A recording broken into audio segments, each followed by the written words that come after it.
Hi, welcome to PokeClass brought to you by Pokeball TV, a show where we try to educate trainers as best as we can in how to succeed in this amazing world of Pokemon. Last episode of Pokeball TV received high praise because a lot of you mentioned that the information presented in that episode of PokeClass was very insightful and very useful. Now we take your feedback very seriously and we would like to say thank you so much. We have been hard at work over the last couple of weeks to compile the information that we are going to be presenting in tonight's session. Now before we even begin tonight's session, we would just like to say thank you to Rocket Research for sponsoring this week's episode of PokeClass and for also giving us the relevant information that we will be presenting tonight. Now the topic of tonight's PokeClass is actually going to be around Kanto, more specifically about the Kanto habitats. Many of you may not know this, but there are about 151 Pokemon in the Kanto region. Now a lot of you might confuse yourself by saying, well, there are more Pokemon beyond 151 that we see in Kanto, and that is true. But when someone mentions 151 Pokemon, they're talking about species that are native to Kanto. So Kanto has 151 native Pokemon. You can find Pokemon in the Kanto region that are not native to Kanto. More specifically, there's a lot of Johto Pokemon that also appear in the Kanto region, but they are not native to Kanto, so they're not accounted in the 151 number. Now, a lot of us think of these Pokemon as they sort of exist, but that's not exactly true.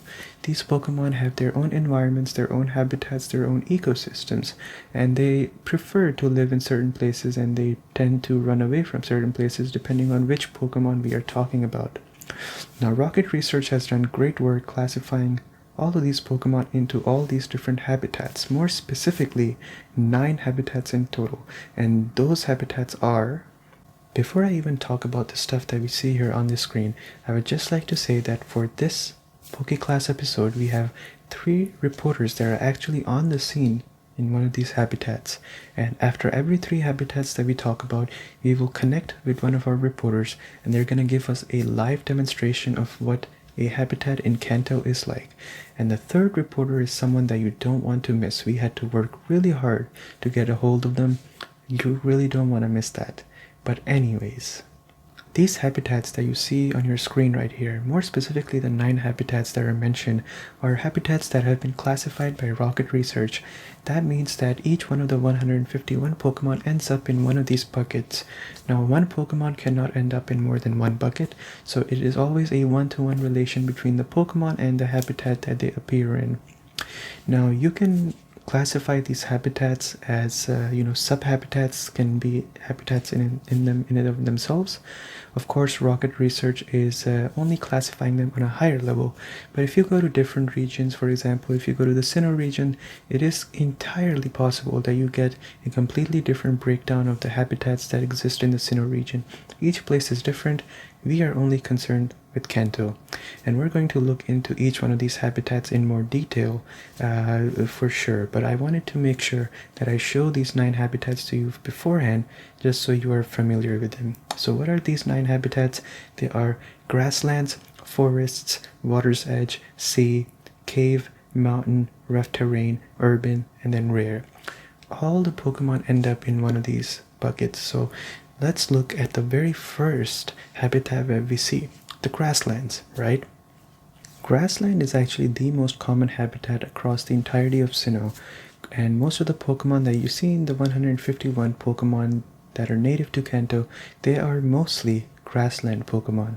Now, what is a grassland? Grassland is pretty much open fields, beautiful trees and shrubs, but not really a forest. As we know, forest is completely different by itself. So grassland, you can think of it as something like maybe you want to go camping somewhere. Maybe you want to go and relax. A beautiful grassland is probably where you would go and camp for the night or maybe relax for the day. A lot of the Pokemon that live in the grasslands are very similar like humans, where the temperature that they prefer is the same as what we prefer. And a lot of this sustenance that we require is also the same kind of sustenance that these Pokemon require. What kind of Pokemon can you see in the grasslands? Well, a lot of the Pokemon that you see in the grasslands are 4-legged in nature. So you can have Pokemon like, let's see, Rattata can be one of them, Raticate, Arcanine, Growlithe. Nidorino, you know, all these Pokemon. So Pokemon that are four-legged is one that you can see. There's also Pokemon that hunt the Pokemons that live in the grassland that you also see in these sections. So an example can be Ekans or Arbok. These Pokemon are Pokemon that hunt other Pokemon that live in the grasslands, right? Other Pokemon that you can see in the grasslands are one that feed off of grass, right? So maybe something like a Taurus can be one of them. Maybe another grass type Pokemon like Bulbasaur can be another Pokemon that live in the grassland, because these are Pokemon that live out of the grass for sustenance. Now there are a lot of grass type Pokemon like Oddish and Gloom as well that live in the grasslands, because of course it is their home. Essentially they fit right in like a glove. But let's look at the whole list of Pokemon from the 151 that live in the grasslands. And those Pokemon are Bulbasaur, Ivysaur, Venusaur, Ekans, Arbok, Nidorina, Nidorino, Nidoqueen, Nidoran, Nidorino, Nidoking, Vulpix, Ninetales, Jigglypuff, Wigglytuff. But that's not all. There are even more beyond these.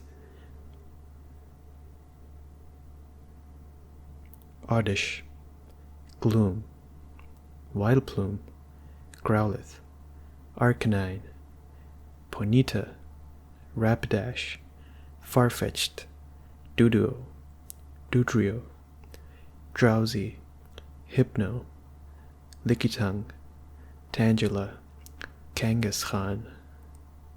But we're still not over. Like I said, this is the biggest habitat. So what are the leftovers?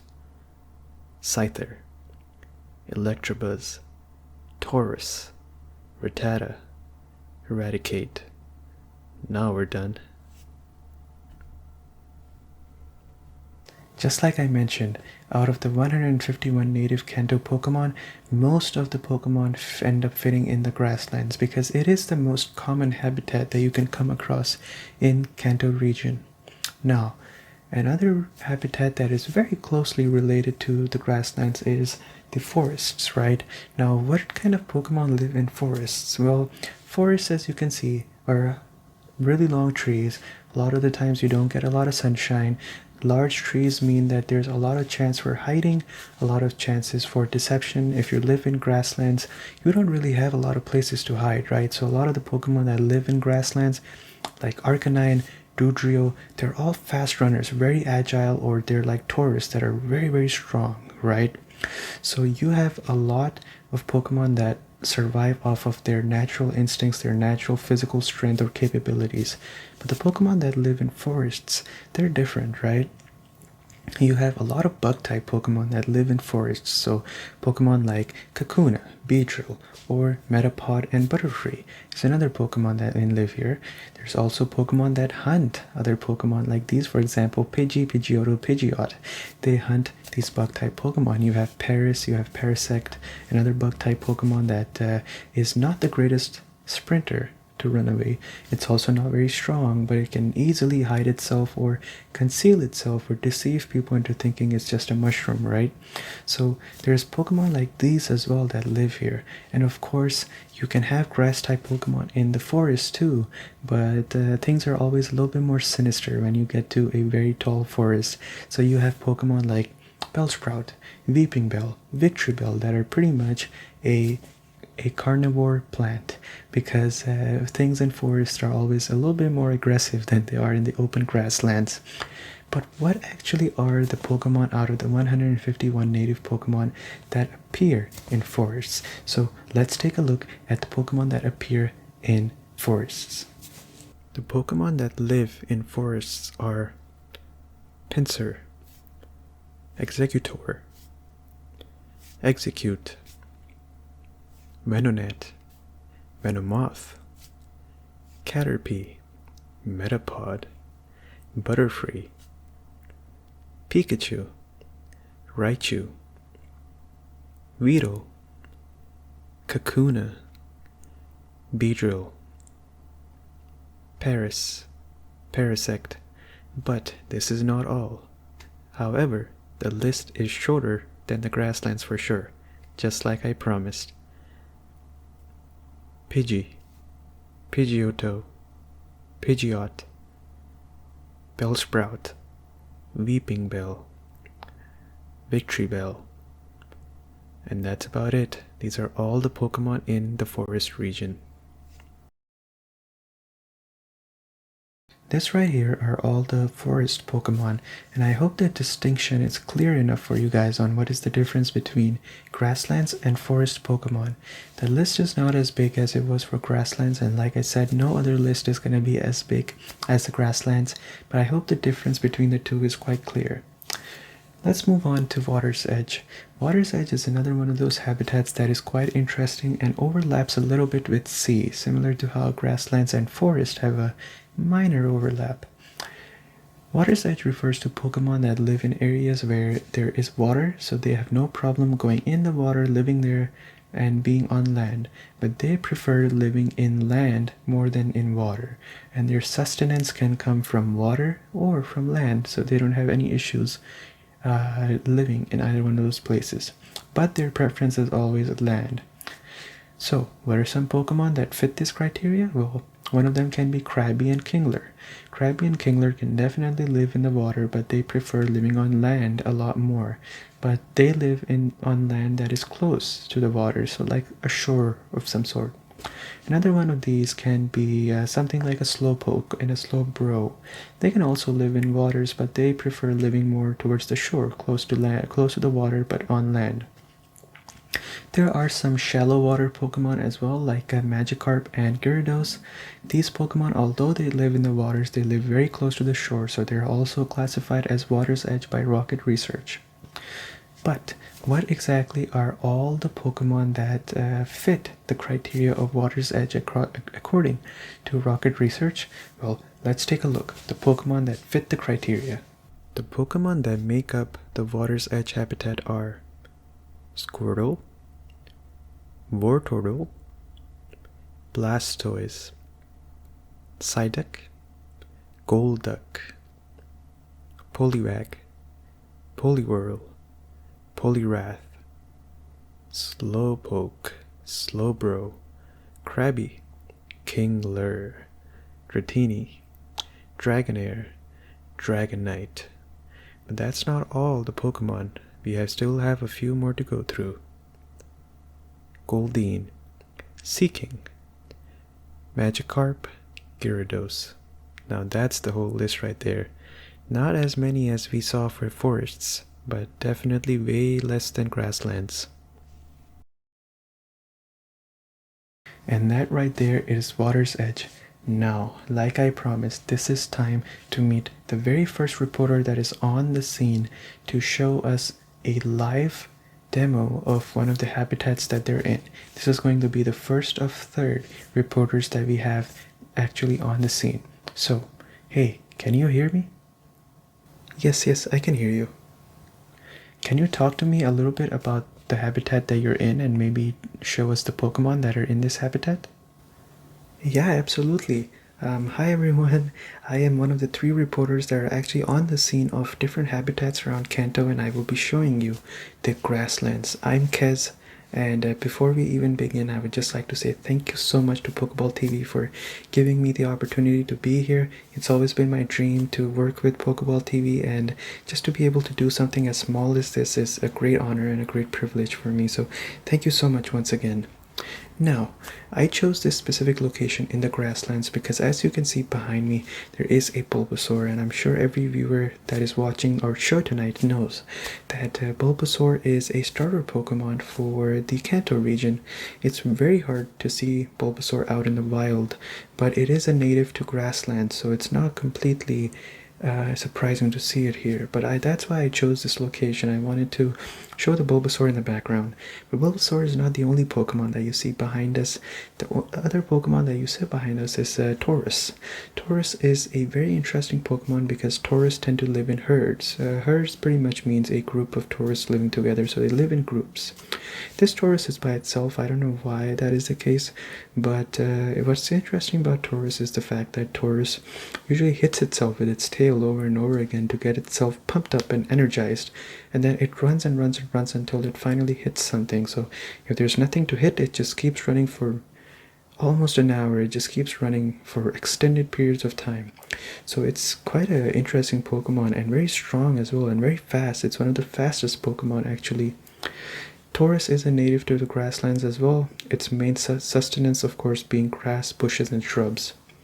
Now there is another Pokemon, a final Pokemon behind me. It's called the Rapidash, and if you're curious about why this Rapidash's flame is not burning the whole place down, it's because Rapidash's flame is dependent pretty much on what Rapidash thinks of you. So if Rapidash wants to burn something, its flames will feel hot to that person or that thing. If Rapidash does not have such intentions, then the flames do nothing, they're harmless. So that's why historically a lot of the people that wanted to sit on the Rapidash and go from one place to another first had to earn the trust of the Rapidash, otherwise they would just get smoked. So it's a very interesting Pokemon all around, and something that I think is very unique, because this Pokemon is also native to the grassland. Even though it's kind of scary to think of Rapidash just burning the whole place down, they're a native to the grassland. So, any questions that you have for me? Can you talk to me about this whole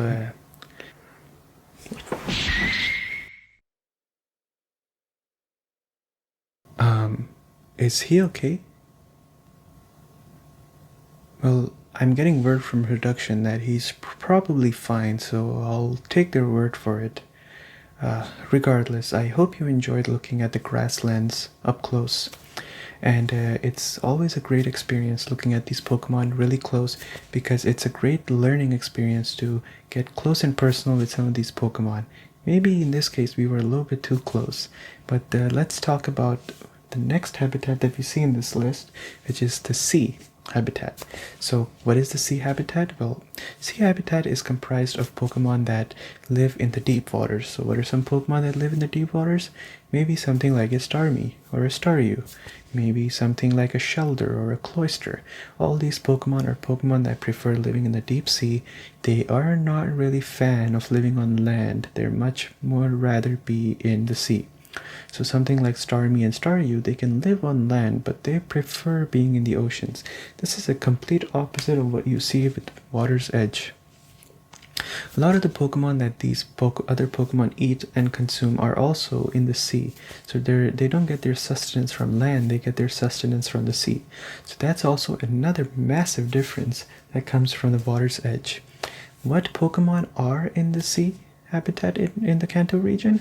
Let's take a look, because these Pokemon are Tentacool, Tentacruel, Seal, Dugong, Shelder, Cloyster, Horsey, Seadra, Staryu, Starmie, Lapras, Omante, Omaster, Kabuto, Kabutops.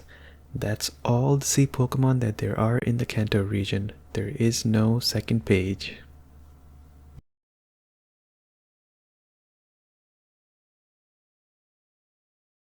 As you can probably tell, the number of Pokemon in the sea habitat is not that much. It's even less than Water's Edge. And such is the case that the more you start looking into habitats that are less common, the number of Pokemon are also going to reduce, because these habitats are not found as much. But at the same time, a lot of the Pokemon that appear in one of the grasslands, forest, or Water's Edge, and the other habitats are more so the rarer Pokemon or the rarer habitats that you see, right? So, after what I've said, cave. Now, you don't have a lot of caves in the Kanto region, right? But what kind of Pokemon live in caves? Well, there's not that many to begin with. It's even less than the sea Pokemon. But imagine a Pokemon like a Ghost-type Pokemon, right? Ghastly, Haunter, Gengar. These Pokemon prefer living in dark, quiet places. They live in the shadows, right? What is a cave? Cave is always pitch black and dark. So a Ghost-type Pokemon like that evolution line for Ghastly fits perfectly in that section, right? What other Pokemon fits right in? Well, caves are dark, like I said. So Zubat and Golbat can be another one because these Pokemon do not use actual eyes like we do to move from one place to another. Even though Golbat has eyes, it still doesn't use it as much, and they're not as capable as normalized that we humans or Pokemon maybe living in forests and grasslands have, right? But what are all the Pokemon that live in the cave habitat? Well, there's not that many left, but let's take a look. These Pokemon are Zubat, Golbat, Diglett, Dugtrio, Onix, Ghastly, Haunter, Gengar. That is pretty much it. Just these 8 Pokemon are classified as cave. The list is really starting to get small.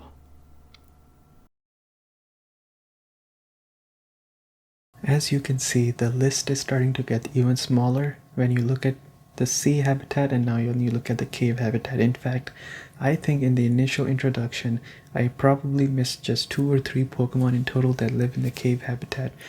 But they are distinct enough from mountain habitat Pokemon that Rocket Research has deemed it appropriate to distinguish between these two, right? So, before we look into the mountain habitat, let's take a commercial break.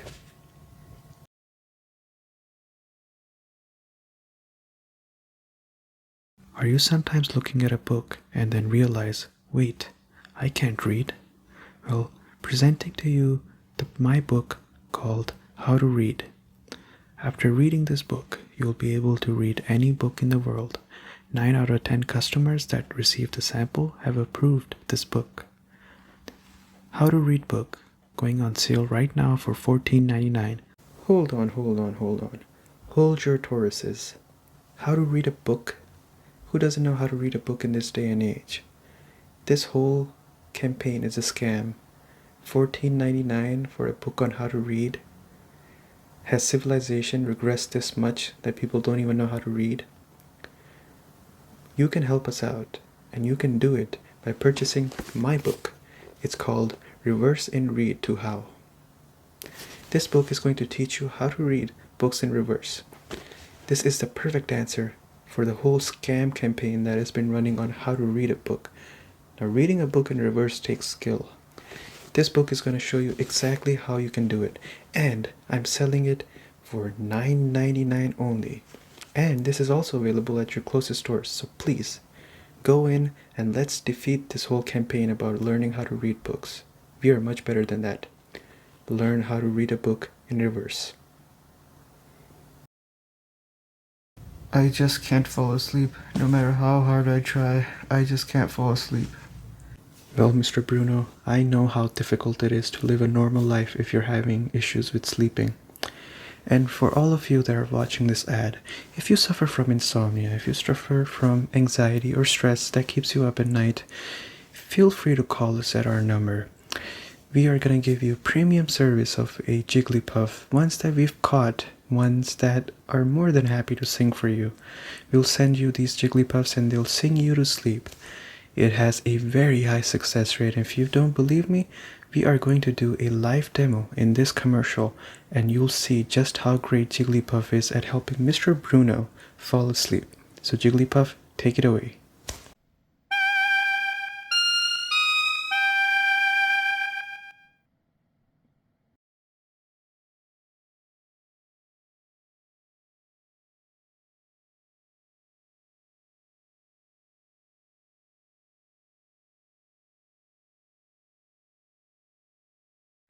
Do you think it is reasonable for us to stay silent when we see injustice just because it benefits us?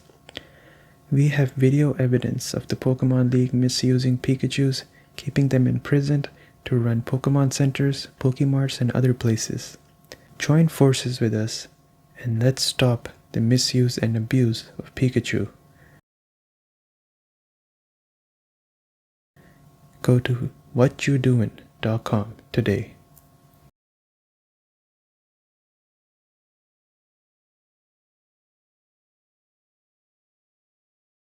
Welcome back from the commercial break. Now, before we even start talking about the mountain habitat, I wanted to slip in a few words from our sponsor, which is Rocket Research. Rocket Research would just like to thank you so much for all the generous donation and the help and support that you've given them over the past couple of months. And they're happy to announce that they're now a minority owner of the Sylph Corporation. If you keep supporting them and you keep helping the cause, they can one day perhaps become the majority shareholder in the Sylph Corporation, and they can have more say in using the technology in the Sylph Corporation to use that effort in making the lives of Pokemon and humans better through the use of bioengineering. So, if you have any questions, please contact us and we will refer you to the correct department in Rocket Research so that your questions are fully answered. So, with that out of the way, let's talk about the mountain region's Pokemon. Now, the mountain region is quite an interesting one, and it's different from cave. And the Rocket Research defines it differently because mountain Pokemon are Pokemon that are usually really bulky, really strong, and usually they're pretty big, and they have a lot of raw power, just sheer power. What are Pokemon like these? Well, Primeape and Mankey, Machop, Machoke, Machamp, Charizards, right? All these Pokemon can make their own way in these mountains. They can smash their way through, they can crush these rocks that are in these mountains. This is in comparison to the grasslands, where maybe Pokemon are strong, but not insanely strong. No brute force that you see in the mountain Pokemon. They're usually also four-footed and very agile, right? But the Pokemon that you see here in the mountains, they usually end up being bipedal, like humans. Charizard is on 2 feet. Primeape, Mankey, 2 feet. Machoke, Machop, Machamp, they're also on their 2 feet. And there's also another Pokemon, Clefairy and Clefable. They're also classified as mountain Pokemon. And the funny thing is that they're also 2-footed, right? So they stand on 2 feet. But why is a Pokemon like Clefairy and Clefable classified as a mountain Pokemon by Rocket Research? Of course, it can destroy rocks. It's not a brute strength Pokemon.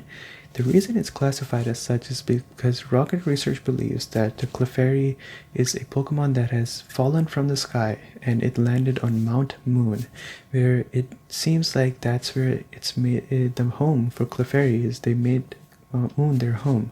So they tend to live in Mount Moon. So because of the fact that they live in Mount Moon, they're classified as mountain Pokemon. So they are the only anomaly out of all the other Pokemon that live in the mountain region. But what are all the Pokemon in totality that live in the mountain habitats? Well, let's take a look.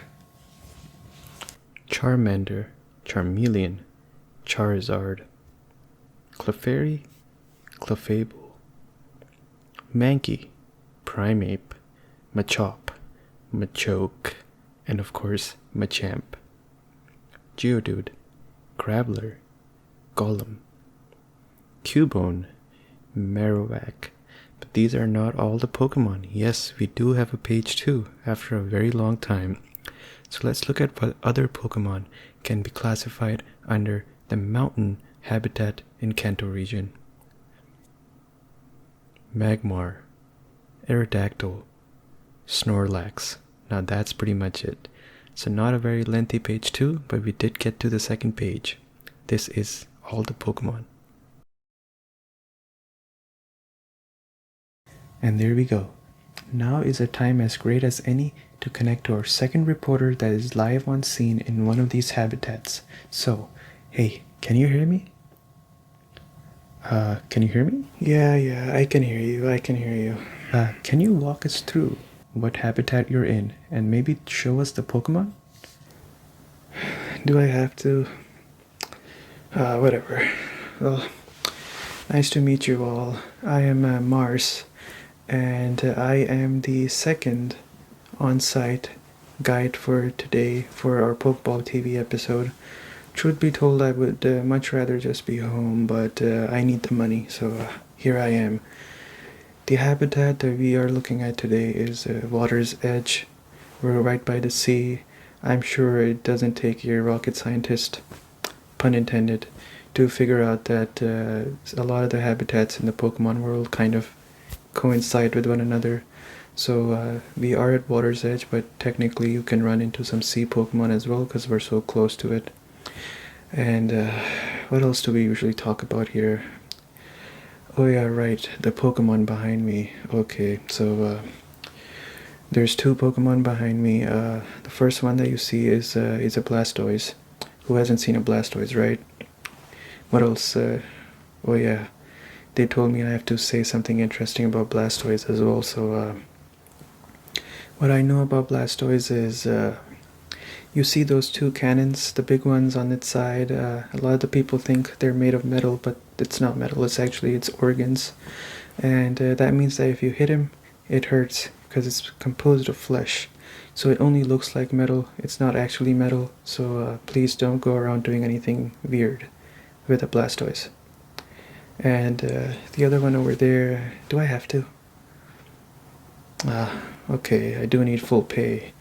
The other one over there is Kingler, and Kingler evolves from Krabby, and what you can see from the Kingler is that its claw is almost as big as the rest of its body, and in reality a Kingler sometimes does KO itself by accidentally hitting itself with its own claw because it's so big it can't control it. But the strength behind the claw is insane, so you don't want to get caught between its claws, but at the same time it has a hard time maneuvering its claws too. So I guess that's how life works, right? Your strength can sometimes be your biggest weakness. Anyway, are we done here? You know, I would love to be soaking in water right now. So anyways, I'm out of here. Oh.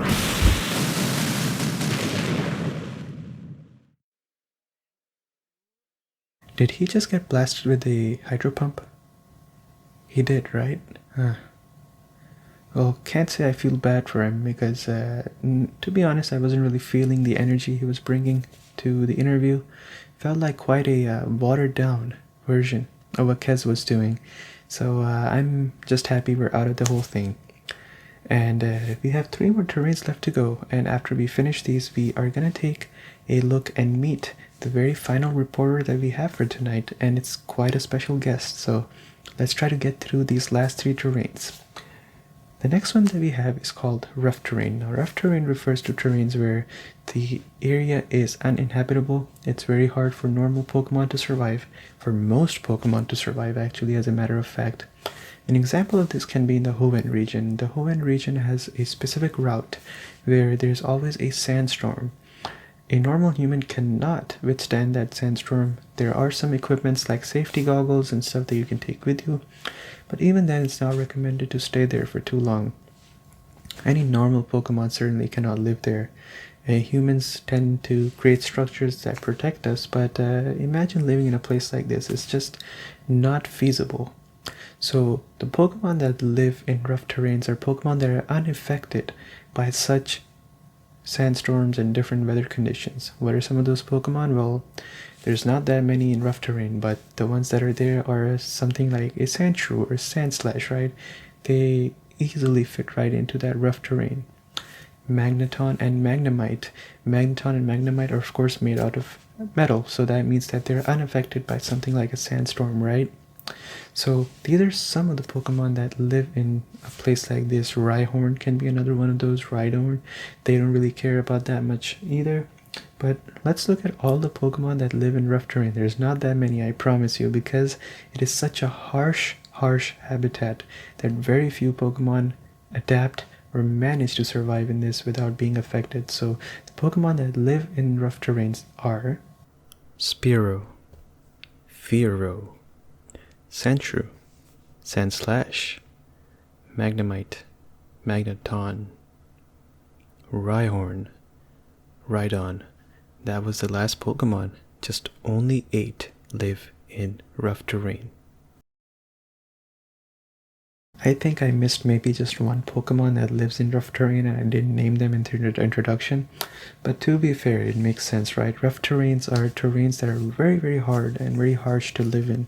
So very few Pokemon manage to survive in it, let alone live in it comfortably. So I think Sandshrew and Sandslash might be actually the only ones that call them their home. The others just manage to survive in them, right?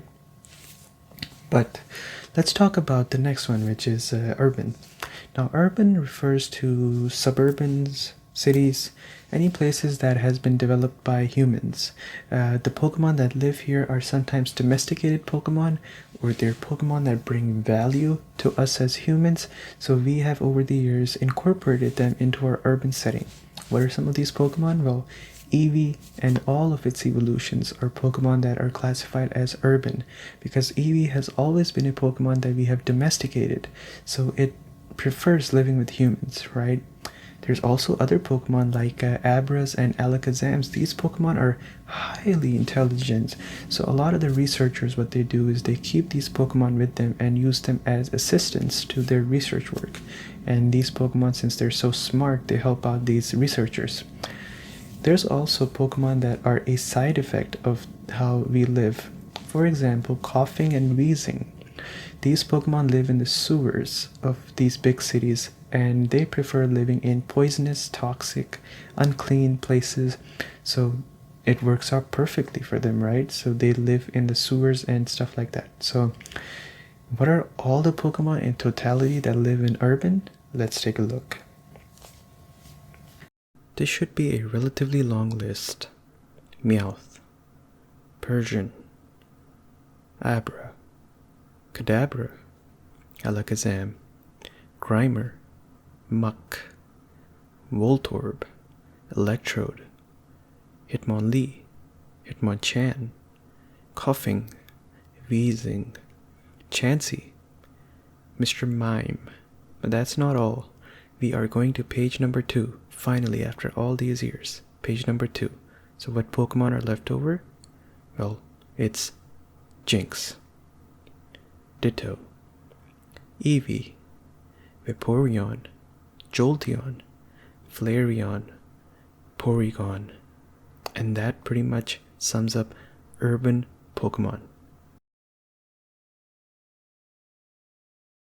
And that right there takes care of urban. Now let's talk about the very, very last habitat that exists according to Rocket Research, and then we'll meet our special guest for tonight. This is called rare, and you might be scratching your head like, rare isn't really a habitat, and you're right. A lot of the legendary Pokemon that are native to Kanto, they don't really live in a specific location. They move from one place to another. So to put them under one of these 8 habitats is just not right because they don't really live in grasslands, right? I mean, of course they can live there, but they don't live there all the time. They move to other places. So they are put under the different umbrella called rare. Now, the Pokemon, all the legendaries are pretty much classified under this. So the 5 legendary Pokemon of Kanto that are classified under rare are Articuno, Zapdos, Moltres, Mew, and finally Mewtwo.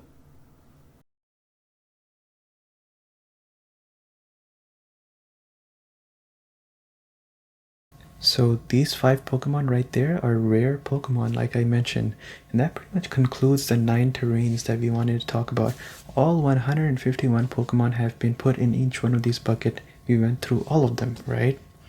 But let's get into the main event, the last special guest that we have been talking about all this time. It is none other than Mewtwo. Yes, the rare Pokemon in the rare habitat Mewtwo. I'll do a quick introduction on Mewtwo. Mewtwo is a interesting Pokemon because it can actually speak, and it has graciously agreed to be a part of this PokeClasses episode. So with that being said, hey there Mewtwo. Hello. So Mewtwo, you said that you're going to help us out, right? You're going to introduce us to the habitat that you're in and also introduce the Pokemon that you see in your habitat, right? I was told that I get to share the story of my life and how I was treated really badly. But well, I guess I can introduce where I'm at. I'm at this cave, so I guess it's a cave habitat, and there's a bunch of ditto behind me, I suppose. I see. So if you don't mind, where exactly is this cave? And can you introduce the ditto to us? Like, what is a ditto? Like, introduce it to our viewers. Oh, well, I don't know where this cave is, and I don't feel comfortable sharing that either. But as far as Ditto is concerned, like, yeah, pretty average Pokemon, I guess. And it can turn into different Pokemon or people, I guess, if it sees them, or you can ask it to do it too if it remembers that person or Pokemon. So is the reason that you've surrounded yourself with dittos because you feel pretty lonely? Maybe you ask it to turn into Pokemon and maybe humans so that you don't feel as lonely? Maybe you're a loner and you just want some company? What?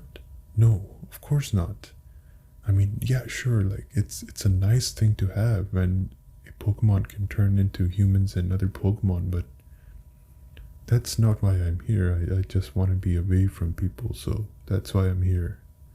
Oh, I see. Well, I was expecting that this session was going to go a lot more fun. Well, I guess can you talk about yourself a little bit? Well, yeah, sure. I'm a bioengineered experiment designed by Team Rocket. Let's stop right there. I guess we've had enough. Thank you so much, Mewtwo, and thank you so much for Rocket Research for sponsoring this episode. Wait, did you say Rocket Research? Are they associated with the Team Rocket in any way? Well, yeah, it's pretty much the research side of Team Rocket, I guess. What does that mean? I have been tricked to appear in this episode? You're all going to pay for this. We had a feeling something like that would happen. That's why we only left the cameras and equipment with Mewtwo and not really one of our staff. So it was not as cool as I thought it would be, but still getting to talk to Mewtwo was cool regardless. Anyways, thank you so much for tuning in for this week's episode of PokeClass brought to you by Pokeball TV. Keep writing to us and tell us what we can do next time. Any other topics that you'd like us to cover, we would be more than happy to do it. But for now, this is everything. Good night, and keep on learning and increasing your scope of knowledge. Bye.